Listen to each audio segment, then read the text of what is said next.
ಕುಂಭರಾಶಿಯವರಿಗೆ ಧನುರ್ಮಾಸದ ವಿಶೇಷ ಪ್ರಭಾವಗಳ ವಿಚಾರವನ್ನು ಈ ಒಂದು ವಿಡಿಯೋದಲ್ಲಿ ಸಂಪೂರ್ಣವಾಗಿ ನಾನು ತಿಳಿಸ್ತಾ ಇದ್ದೇನೆ. ಪ್ರತಿಯೊಬ್ಬ ಕುಂಭರಾಶಿಯವರಿಗೂ ಬಹಳ ಪ್ರಮುಖವಾದಂತಹ ವಿಡಿಯೋ. ಮೊದಲನೇದಾಗಿ ಧನುರ್ಮಾಸ ಅಂದರೆ ಏನು ಅಂತಲೂ ತಿಳಿಸ್ತೇನೆ. ಎರಡನೇದಾಗಿ ನಿಮಗೆ ಯಾಕೆ ಇದು ಬಹಳ ಇಂಪಾರ್ಟೆಂಟ್ ಮಾಸ ಅನ್ನೋದನ್ನು ಸಹ ಖಂಡಿತವಾಗಿ ತಿಳಿಸ್ತೇನೆ. ನಮಸ್ಕಾರ, ನಾನು ವಿಠಲ್ ಭಟ್ ಮಾತಾಡ್ತಾ ಇರುವಂಥದ್ದು. ಪ್ರತಿಯೊಬ್ಬ ಕುಂಭರಾಶಿಯವರಿಗೆ ಬಹಳ ಮುಖ್ಯವಾದ ವಿಡಿಯೋ ಅಂತ ಮೊದಲೇನೆ ಹೇಳಿದ್ದೇನೆ. ಸೊ ಪ್ರತಿಯೊಬ್ಬ ಕುಂಭರಾಶಿಯವರಿಗೆ ವಿಡಿಯೋ ಮುಟ್ಟಿಸ್ಬೇಕಲ್ಲ, ನೀವು ನನಗೆ ಅದರ ಬಗ್ಗೆ ಸಹಾಯ ಮಾಡಬೇಕು. ದಯವಿಟ್ಟು ಸಹಾಯ ಮಾಡಿ. ವಾಟ್ಸಪ್ಪು, ಫೇಸ್ಬುಕ್ಕು, ಮೆಸೆಂಜರು, ಟೆಲಿಗ್ರಾಮು ಎಲ್ಲ ಕಡೆ ಸಾಮಾಜಿಕ ಜಾಲತಾಣಗಳಲ್ಲಿ ಈ ವಿಡಿಯೋ ಲಿಂಕ್ನ ಶೇರ್ ಮಾಡಿಬಿಡಿ. ಪ್ರತಿಯೊಬ್ಬರಿಗೂ ವಿಡಿಯೋ ರೀಚ್ ಆಗೋ ಥರ ದಯವಿಟ್ಟು ವಿಡಿಯೋನ ಶೇರ್ ಮಾಡಿಬಿಡಿ. ನೀವು ಪ್ರತಿಯೊಬ್ಬರಿಗೂ ವಿಡಿಯೋ ರೀಚ್ ಆಗಬೇಕು. ನೀವು ಫೇಸ್ಬುಕ್ಕಲ್ಲಿ ನಮ್ಮ ವಿಡಿಯೋ ನೋಡ್ತಾ ಇದ್ದೀರಾ, ನಮ್ಮ ಪೇಜನ್ನು ಫಾಲೋ ಮಾಡ್ಕೊಳ್ಳಿ ಅಂದರೆ ಫಾಲೋ ಮಾಡ್ಕೊಳ್ಳಿ. ಯೂಟ್ಯೂಬಲ್ಲಿ ನೋಡ್ತಾ ಇದ್ದೀರಾ, ನಮ್ಮ ಚಾನಲ್ ಸಬ್ಸ್ಕ್ರೈಬ್ ಮಾಡ್ಕೊಳ್ಳಿ ಅಂದರೆ ದಯವಿಟ್ಟು ಸಬ್ಸ್ಕ್ರೈಬ್ ಮಾಡ್ಕೊಂಡು ಬೆಲ್ ಬಟನ್ ಒತ್ಕೊಂಡು ಆಲ್ ಅಂತ ಮಾಡಲಿಕ್ಕೆ ದಯವಿಟ್ಟು ಮರಿಬೇಡಿ. ಬನ್ನಿ ವಿಡಿಯೋನ ಶುರು ಮಾಡೋಣ. ಮೊದಲನೇದಾಗಿ ಧನುರ್ಮಾಸ ಅಂದರೆ ಏನು ಅಂತ ನೋಡಿ. ರವಿಗ್ರಹ ಒಂದೊಂದು ರಾಶಿಯಲ್ಲಿ ಒಂದೊಂದು ತಿಂಗಳುಗಳ ಕಾಲ ಇರ್ತಾನೆ. ರವಿಗ್ರಹ, ಸೂರ್ಯಗ್ರಹ. ಸೊ ಆ ಸೂರ್ಯಗ್ರಹ ಧನುರ್ರಾಶಿಗೆ ಪ್ರವೇಶ ಮಾಡಿದರೆ ಒಂದು ತಿಂಗಳುಗಳ ಕಾಲ, ಅಂದರೆ ಡಿಸೆಂಬರ್ 16ನೇ ತಾರೀಕಿಂದ ಜನವರಿ ನಿಮಗೆ 14ನೇ ತಾರೀಕಿನ ತನಕ, ಅಂದರೆ 15ನೇ ತಾರೀಕು ರಾತ್ರಿ ಮೇಲೆ 16 ತಾರೀಕು ಬೆಳಗಿನ ಜಾವಕ್ಕೆ ಧನುರ್ರಾಶಿಗೆ ಪ್ರವೇಶ. ಡಿಸೆಂಬರ್ 14ನೇ ನಿಮಗೆ ಮಕರ ಸಂಕ್ರಮಣ, ಅಂದರೆ ಮಕರ ರಾಶಿಗೆ ಹೋಗ್ತಿಲ್ಲ, ಸಂಕ್ರಾಂತಿ ಅಂತೀವಲ್ಲ ನಾವು, ಅವತ್ತಿನ ದಿನದ ತನಕ, ಹಿಂದಿನ ದಿನದ ತನಕ ನಿಮಗೆ ರವಿಗ್ರಹ ಅಲ್ಲಿಗೆ ಎಲ್ಲಿ ಧನುರ್ರಾಶಿಯಲ್ಲಿ ಇರ್ತಾನೆ. ಸೊ ಧನುರ್ರಾಶಿಯಲ್ಲಿ ರವಿಗ್ರಹ ಇರೋದನ್ನು ನಾವು ಧನುರ್ಮಾಸ ಅಂತ ಕರಿತೀವಿ. ಸೊ ಧನುರ್ಮಾಸ ಬಹಳ ವಿಶೇಷವಾದಂತಹ ಮಾಸ. ನೀವು ನೋಡ್ಬೋದು, ನೀವು ಸುತ್ತಮುತ್ತಲು ಎಲ್ಲ ದೇವಸ್ಥಾನಗಳು ಬೆಳಗ್ಗೆ 4 ಗಂಟೆಗೆ 3 ಗಂಟೆಗೆ ಎದ್ದು ಸ್ನಾನ ಮಾಡಿಕೊಂಡು ಎಲ್ಲ ಬೆಳಗ್ಗೆ ಬೇಗ ಅಭಿಷೇಕ ಪೂಜೆ ಎಲ್ಲ ಸೂರ್ಯೋದಯ ಪ್ರಾಕ್, ಸೂರ್ಯೋದಯಕ್ಕಿಂತ ಮುಂಚೆನೇ ನಿಮಗೆ ವಿಶೇಷವಾದ ಪೂಜೆಗಳೆಲ್ಲ ಶುರುವಾಗ್ಬಿಡುತ್ತೆ ಎಲ್ಲ ದೇವಸ್ಥಾನಗಳು. ಯಾಕೆಂದರೆ ಇದು ಪರ್ವ ಮಾಸ, ಪರ್ವ ತಿಂಗಳು. ನಿಮ್ಮ ಸಮಸ್ಯೆಗಳಿಗೆ ಪರಿಹಾರಕ್ಕೂ ಕೂಡ ವಿಶೇಷವಾದಂತಹ ಮಾಸ ಇದು ಅಂತ. ಸೊ ಇಂತಹ ಪರ್ವವಾದ ಮಾಸ ಒಂದೊಂದು ರಾಶಿಯವರಿಗೂ ವಿಭಿನ್ನವಾದ ವಿಶೇಷವಾದ ಫಲವನ್ನು ರವಿಗ್ರಹ ಕೊಡಲಿದ್ದಾನೆ. ಕುಂಭರಾಶಿಯವರಿಗೆ ಯಾವ ರೀತಿಯ ಫಲವನ್ನು ಕೊಡ್ತಾನೆ ನೋಡಿ. ಕುಂಭರಾಶಿಗೆ ರವಿಗ್ರಹ ಸಪ್ತಮಾಧಿಪತಿಯಾಗಿ ಲಾಭದಲ್ಲಿದ್ದು ಪಂಚಮವನ್ನು ನೋಡ್ತಾ ಇರ್ತಾನೆ. ಪಂಚಮದಲ್ಲಿ ಆಲ್ರೆಡಿ ಗುರುಬಲ ಇದೆ ಕುಂಭರಾಶಿಯವರಿಗೆ. ಇದೊಂದು ಅದ್ಭುತವಾದಂತಹ ಸಮಯ. ಸೊ ಯಾವ್ಯಾವ ರೀತಿಯಲ್ಲಿ ಪ್ರಯತ್ನ ಮಾಡಿದ್ರೆ ನಿಮಗೆ ಏನೇನು ವಿಚಾರದಲ್ಲಿ ಅನುಕೂಲವಾಗಲಿದೆ ಅಂತ ಹೇಳಿ ನೋಡಿ. ಮೊಟ್ಟ ಮೊದಲನೇದಾಗಿ ವಿವಾಹ. ಎಸ್, ನೀವು ಧನುರ್ಮಾಸ ಅಂದ ತಕ್ಷಣ ಬಹಳಷ್ಟು ಜನ ಮದುವೆ ಮಾತುಕತೆ, ಧನುರ್ಮಾಸ ಬಂತು ನಾವು ಮಾತಾಡಲ್ಲ, ಧನುರ್ಮಾಸ ಬಂತು ನಾವು ಜಾತಕ ಕೊಡಲ್ಲ, ಧನುರ್ಮಾಸ ಬಂತು ನಾವು ಮದುವೆ ಮಾಡಲ್ಲ. ಮದುವೆ ಮಾಡಬೇಡಿ, ಹುಡುಕ್ಲಿಕ್ಕೇನು. ಈಗ ಅವಿವಾಹಿತ ಕುಂಭರಾಶಿಯವರಿಗೆ ಗಂಡಾಗ್ಲಿ ಹೆಣ್ಣಾಗ್ಲಿ ವಿವಾಹದ ವಿಚಾರದಲ್ಲಿ ಪ್ರಯತ್ನ ಮಾಡ್ತೀರಿ, ಹುಡುಕ್ತೀರಿ ಅಂದರೆ ಧನುರ್ಮಾಸ ಅತ್ಯಂತ ಲಾಭದಾಯಕವಾಗಿರುತ್ತೆ. ಯಾಕೆಂದರೆ ಸಪ್ತಮಾಧಿಪತಿ ಕುಂಭರಾಶಿಯವರಿಗೆ ಮದುವೆ ಮಾಡಿಸುವಂತಹ ರವಿಗ್ರಹ ಲಾಭ ಸ್ಥಾನದಲ್ಲಿರ್ತಾನೆ, 11ನೇ ಮನೆಯಲ್ಲಿರ್ತಾನೆ. ಶುಭ ಏಕಾದಶ ಸ್ಥಾನ ಫಲಪ್ರಾಪ್ತ್ಯರ್ಥಂ ಅಂತ ನಾವು ಯಾವುದೇ ಗ್ರಹಗಳು ಎಲ್ಲೇ ಇರಲಿ 11ನೇ ಮನೆಯಲ್ಲಿದ್ದಾಗ ಕೊಡುವ ಶುಭ ಫಲಗಳನ್ನು ಕೊಡಲಿ ಅಂತ ನಾವು ಸಂಕಲ್ಪ ಮಾಡ್ತಾ ಇರ್ತೇವೆ. ಅಂತಹ ನಾವು ಲಾಭದಲ್ಲಿರ್ತಕ್ಕಂಥ ರವಿಯ ಫಲವನ್ನು ಪಡ್ಕೊಳ್ಬೇಕು ಅಂದರೆ ಧನುರ್ಮಾಸದಲ್ಲಿಯೇ ಪ್ರಯತ್ನ ಮಾಡಬೇಕು. ಫೋನ್ಗಳು ಬರ್ತವೆ, ನಿಮ್ಮ ಮಗಳು ಮದುವೆ ಮಾಡ್ತೀರಾ ಅಂತ, ಅಥವಾ ನಿಮ್ಮ ಮಗನಿಗೆ ಒಂದು ಕಡೆ ಹುಡುಗಿದೆ ನೋಡಿ, ಧನುರ್ಮಾಸ ನಾವು ನೋಡಲ್ಲ ಇವಾಗ ಅಂದ್ಬಿಟ್ರೆ ಭಾಳ ತಪ್ಪಾಗತ್ತೆ. ನೀವು ಮದುವೆ ಮಾಡಬೇಡಿ. ನೀವು ಮದುವೆ ಮಾಘ ಮಾಸದಲ್ಲೋ, ಮೇನಲ್ಲೋ, ಜೂನಲ್ಲೋ ಅಥವಾ ಏಪ್ರಿಲಲ್ಲೋ ಮಾಡ್ಕೊಳ್ಳಿ, ಮಾಘ ಪಾಲ್ಗುಣಗಳಲ್ಲಿ. ಆದರೆ ನೋಡಲಿಕ್ಕೇನು ನಿಮ್ಗೆ ಅವಕಾಶಗಳು ಸಿಗ್ತಾ ಇದೆ. ಸೊ ಇಂಥ ಒಂದು ಅದ್ಭುತವಾದ ಅವಕಾಶ ಸಿಗುತ್ತೆ. ಅವಿವಾಹಿತ ಕುಂಭರಾಶಿಯವರಿಗೆ ವಿವಾಹ ಸಿದ್ಧ ಯೋಗ ಫಲ ಈ ಧನುರ್ಮಾಸದಲ್ಲಿ ತುಂಬ ಚೆನ್ನಾಗಿರುತ್ತೆ. ಫಿಕ್ಸ್ ಮಾಡ್ಕೊಳ್ಳಿ, ತುಂಬ ಅನುಕೂಲ ಆಗಲಿದೆ ನಿಮಗೆ. ಆಲ್ರೆಡಿ ಮದುವೆ ಆಗಿದೆ ಕುಂಭರಾಶಿ, ಈ ಧನುರ್ಮಾಸ ನಿಮಗೆ ತುಂಬ ಅನುಕೂಲ ಆಗ್ತಕ್ಕಂಥ ವಿಚಾರ. ಅದು ಗೊತ್ತಾ, ಗಂಡ ಹೆಂಡತಿ ಜಗಳ ತುಂಬ ಜಾಸ್ತಿ ಇದೆ, ಮನಸ್ತಾಪ ತುಂಬ ಜಾಸ್ತಿ ಇದೆ ಅಂದರೆ ಕೂತ್ಕೊಂಡು ಮಾತಾಡ್ಕೊಂಡು ಎಲ್ಲ ಬಗೆಹರಿಸ್ಕೊಳ್ಳಿಕ್ಕೆ ತುಂಬ ಚೆನ್ನಾಗಿದೆ. ಸೆಕೆಂಡ್ ಮ್ಯಾರೇಜ್ಗೆ ಟ್ರೈ ಮಾಡ್ತಾ ಇದ್ದಾರೆ, ಡಿವೋರ್ಸ್ ಆಗೋಗಿದೆ, ಮತ್ತೊಂದೇನೋ ಅನಾಹುತ ಆಗೋಗಿದೆ, ಈಗ ಸೆಕೆಂಡ್ ಮ್ಯಾರೇಜ್ ಮದುವೆ ಆಗಬೇಕು, ಖಂಡಿತವಾಗಿ ಅನುಕೂಲ ಆಗುತ್ತೆ. ಖಂಡಿತವಾಗಿ ಅನುಕೂಲ ಆಗುತ್ತೆ. ನೀವು ಧನುರ್ಮಾಸ ಅಂತ ನೀವು ಯೋಚನೆ ಮಾಡೋದೇ ಬೇಡ, ಹುಡುಕಿ ಯಾವುದೋ ಒಂದು ಅನುಕೂಲ ಆಗೇ ಆಗುತ್ತೆ ನಿಮಗೆ. ಸೊ ವಿವಾಹ, ದಾಂಪತ್ಯ, ಸೆಕೆಂಡ್ ಮ್ಯಾರೇಜ್ ಎಲ್ಲ ವಿಚಾರಗಳಲ್ಲೂ ಧನುರ್ಮಾಸ ಕುಂಭರಾಶಿಯವರಿಗೆ ತುಂಬ ತುಂಬ ತುಂಬ ಅನುಕೂಲ.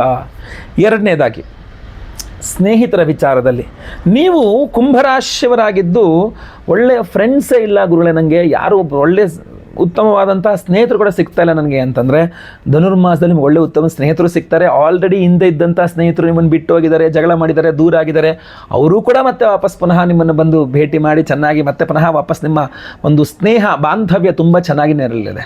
ಅಷ್ಟೇ ಅಲ್ಲ, ನಿಮ್ಮಿಂದ ನಿಮ್ಮ ಸ್ನೇಹಿತರಿಗಾಗಿರ್ಬೋದು ಅಥವಾ ನಿಮ್ಮ ಸ್ನೇಹಿತರಿಂದ ನಿಮಗೆ ಭಾಳ ಇಂಪಾರ್ಟೆಂಟು, ನೀವು ಸ್ನೇಹಿತರಿಗೆ ಹೆಲ್ಪ್ ಮಾಡೋದು ಇದ್ದೇ ಇರುತ್ತೆ. ನಿಮ್ಮ ಸ್ನೇಹಿತರು ನಿಮಗೆ ಯಾವಾಗ ಹೆಲ್ಪ್ ಮಾಡ್ತಾರೆ ಅಂದರೆ ಧನುರ್ಮಾಸದಲ್ಲಿ. ಕುಂಭರಾಶಿಗೆ ಸ್ನೇಹಿತರು ಧನುರ್ಮಾಸದಲ್ಲಿ ತುಂಬ ಜಾಸ್ತಿ ಹೆಲ್ಪ್ ಮಾಡ್ತಾರೆ ಕುಂಭರಾಶಿಯವರಿಗೆ.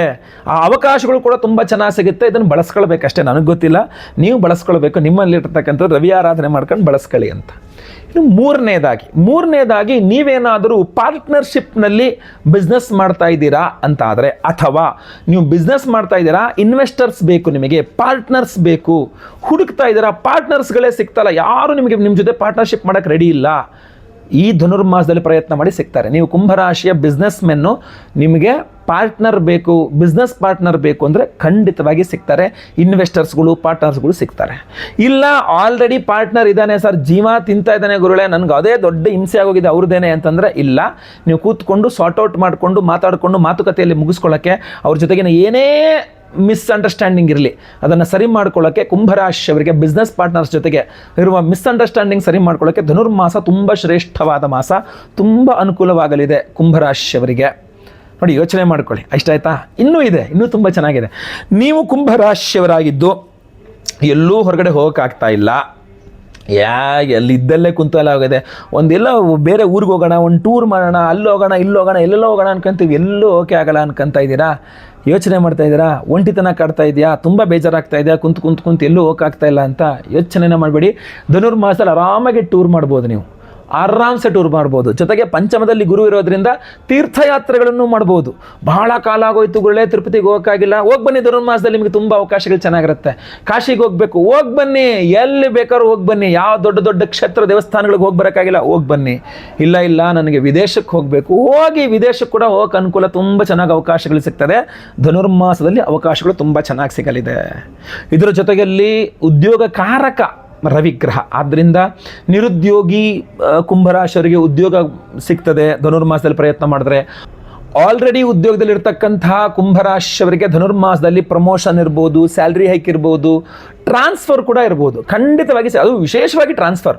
ನೀವು ಕುಂಭರಾಶಿಯವರಾಗಿದ್ದು ಗೌರ್ಮೆಂಟ್ ಜಾಬಲ್ಲಿ ಇದ್ದೀರಾ ಅಂತ ಆದರೆ, ಗೌರ್ಮೆಂಟ್ ಜಾಬ್ ನನಗೆ ಟ್ರಾನ್ಸ್ಫರ್ ಬೇಕೇ ಬೇಕು ಅಂತಂದರೆ 110% ಧನುರಾಶಿಯವರು ಕುಂಭರಾಶಿ 110% ಧನುರ್ಮಾಸದಲ್ಲಿ ಕುಂಭರಾಶಿಯವ ಸರ್ಕಾರಿ ಉದ್ಯೋಗಿಗಳಿಗೆ, ಬೇರೆ ಪ್ರೈವೇಟ್ ಆದರೂ ಪರವಾಗಿಲ್ಲ, ಅವಕಾಶ ಇರುತ್ತೆ, ಬಟ್ ಟ್ರಾನ್ಸ್ಫರ್ ಅಂತೂ ಖಂಡಿತವಾಗಿ ಸಿಗುತ್ತೆ. ಇದೇ ಧನುರ್ಮಾಸದಲ್ಲೇ ಪ್ರಯತ್ನವನ್ನು ಮಾಡಬೇಕು ಕುಂಭರಾಶಿಯವರು, ಗೊತ್ತಾಯ್ತಲ್ವಾ? ಸೊ ಈ ಥರ ಹಲವಾರು ವಿಚಾರಗಳಲ್ಲಿ ಧನುರ್ಮಾಸ ಕುಂಭರಾಶಿಯವರಿಗೆ ಅದ್ಭುತ ಲಾಭದ ಮಾಸವಾಗಿರುತ್ತೆ, ಲಾಭವನ್ನು ತಂದುಕೊಡುವ ಮಾಸವಾಗಿರುತ್ತೆ. ಕೈ ಹಾಕಿದ ಕೆಲಸಗಳೆಲ್ಲ ಯಶಸ್ಸನ್ನು ಕೊಡ್ತಕ್ಕಂಥದ್ದು, ಅದಕ್ಕೆ ಬೇಕಾದ ಸಪೋರ್ಟನ್ನು ಕೊಡ್ತಕ್ಕಂಥದ್ದು. ಸರ್ಕಾರಗಳಿಂದ ನಿಮಗೆ ಏನೋ ಒಂದಿಷ್ಟು ಡಾಕ್ಯುಮೆಂಟ್ಸ್ ಕ್ಲಿಯರ್ ಆಗಬೇಕು ಸರ್, ಪರ್ಮಿಷನ್ ಸಿಗಬೇಕು, ಗೋರ್ಮೆಂಟ್ ಪರ್ಮಿಷನ್ಗಳು ಬೇಕು, ಅದಕ್ಕೆ ಸಿಗ್ತಾ ಇಲ್ಲ. ಕುಂಭರಾಶಿ ಧನುರ್ಮಾಸದಲ್ಲಿ ಪ್ರಯತ್ನ ಮಾಡಿ ಖಂಡಿತವಾಗಿ ಸಿಗುತ್ತೆ. ಕುಂಭರಾಶಿ ನಿಮಗೆ ಏನು ಪರ್ಮಿಷನ್ ಬೇಕಾದರೂ ಸಿಗುತ್ತೆ, ಎಲ್ಲ ಕ್ಲಿಯರೆನ್ಸ್ಗಳು ಸಿಗುತ್ತೆ ನಿಮಗೆ. ಧನುರ್ಮಾಸದಲ್ಲಿ ಪ್ರಯತ್ನ ಮಾಡಬೇಕಷ್ಟೆ. ಸೊ ಇದೆಲ್ಲ ಜೊತೆಗೆ ನಿಮಗೆ ಅದ್ಭುತವಾಗಿ ರವಿಯ ಆರಾಧನೆ ನೀವು ಕೂಡ ಮಾಡ್ಕೋಬೇಕು, ಅವಾಗ ಇದೆಲ್ಲ ಆಗ್ತಕ್ಕಂಥದ್ದು. ಹಂಗೆ ಆಗಲ್ಲ. ಪ್ರತಿದಿನ ಬೆಳಗ್ಗೆ ಎದ್ದು ಕೂತ್ಕೊಂಡು ಸ್ನಾನ ಆದಮೇಲೆ ಆಯ್ತಲ್ವಾ, ಸೂರ್ಯನಿಗೆ ಸೂರ್ಯ ಭಗವಂತನಿಗೆ ತಾಮ್ರದ ಚೆಂಬಲ್ಲಿ ನೀರನ್ನು ಸಮರ್ಪಣೆ ಮಾಡಬೇಕು.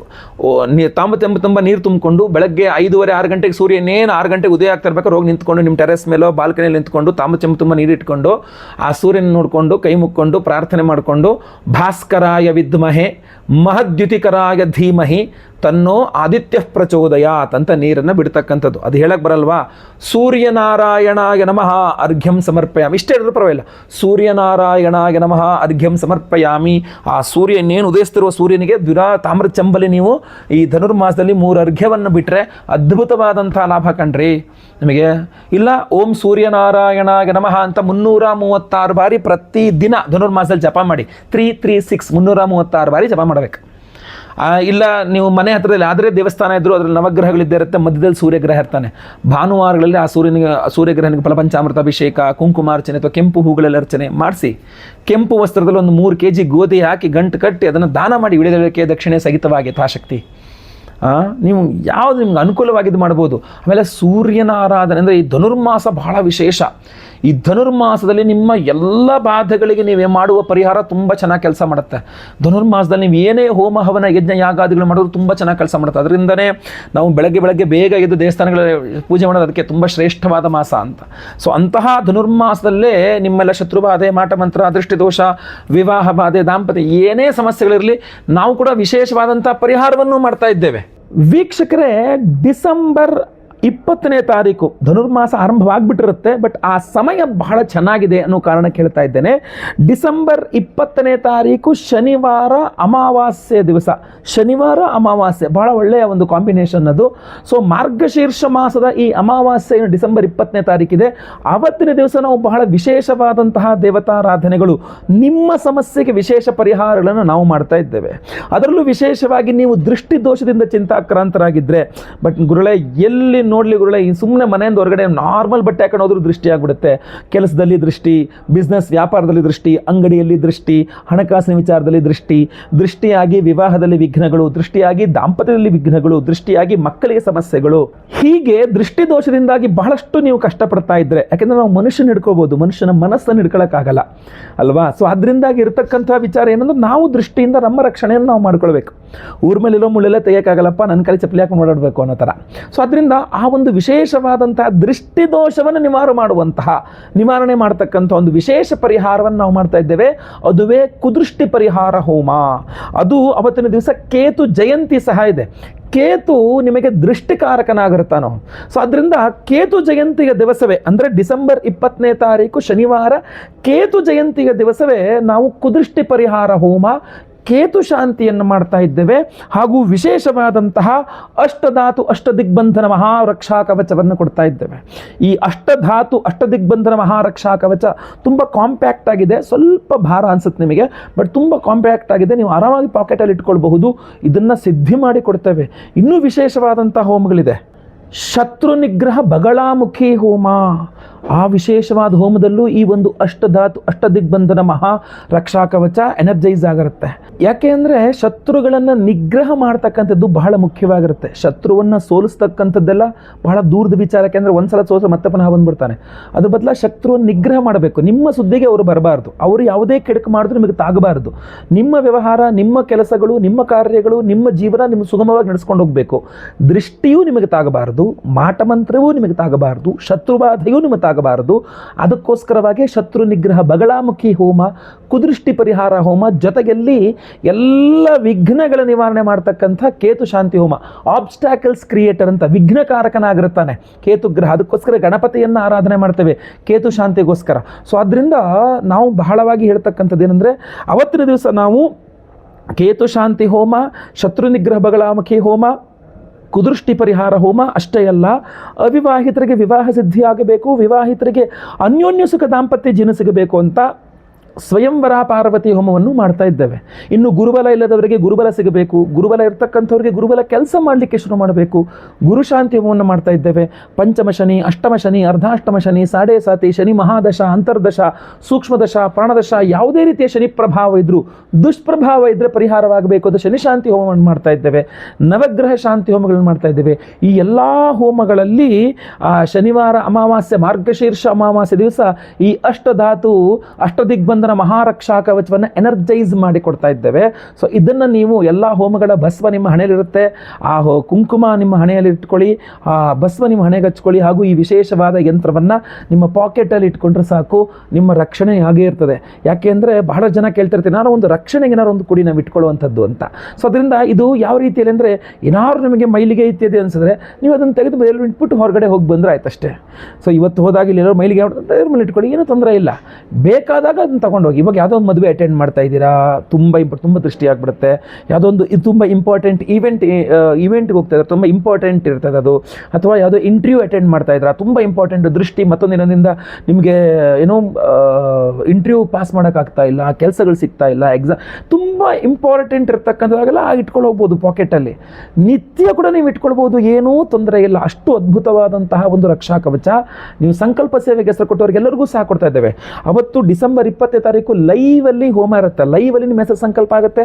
ಎಲ್ಲ ಹೋಮ ಲೈವ್ ನೋಡ್ತೀರಾ. ಪ್ರಸಾದ ನಿಮಗೆ ಎಲ್ಲ ಹೋಮಗಳ ಭಸ್ಮ, ಕುಂಕುಮಾರ್ಚನೆ, ಕುಂಕುಮ ಪ್ರಸಾದ ಜೊತೆಗೆ ಈ ವಿಶೇಷವಾದ ಅಷ್ಟದಿಗ್ಬಂಧನ ಹಾಗೂ ಅಷ್ಟಧಾತು ಅಷ್ಟದಿಗ್ಬಂಧನ ಮಹಾರಕ್ಷಾ ಕವಚ ನಿಮಗೆ ನಾವು ಸ್ಪೀಡ್ ಪೋಸ್ಟ್ ಮೂಲಕ ನಾವು ಕಳಿಸ್ಕೊಡ್ತೇವೆ. ಸೊ ಸಂಕಲ್ಪ ಸೇವೆಗೆ ಹೆಸರು ಕೊಡೋರು ಸ್ಕ್ರೀನ್ ಮೇಲೆ ಕಾಣುವಂಥ ನಂಬರ್ಗೆ ನಿಮ್ಮ ಹೆಸರು, ಗೋತ್ರ ಗೊತ್ತಿದ್ರೆ, ನಕ್ಷತ್ರ ಗೊತ್ತಿದ್ರೆ, ರಾಶಿ ಗೊತ್ತಿದ್ರೆ ಬೇಗ ವಾಟ್ಸಪ್ ಮಾಡ್ಕೊಳ್ಳಿ.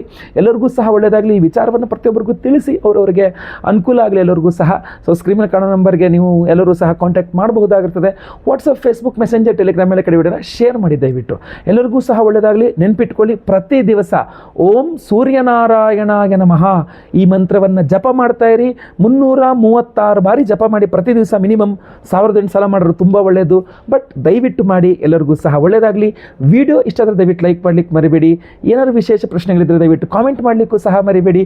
ಮುಂದಿನ ವಿಡಿಯೋದಲ್ಲಿ ಮತ್ತೆ ಪುನಃ ಸಿಗ್ತೇನೆ. ಎಲ್ಲರಿಗೂ ಸಹ ಒಳ್ಳೆಯದಾಗಲಿ. ಲೋಕ ಸಮಸ್ತ ಸುಖಿನೋ ಭವಂತು. ನಾರಾಯಣ ನಾರಾಯಣ ನಾರಾಯಣ.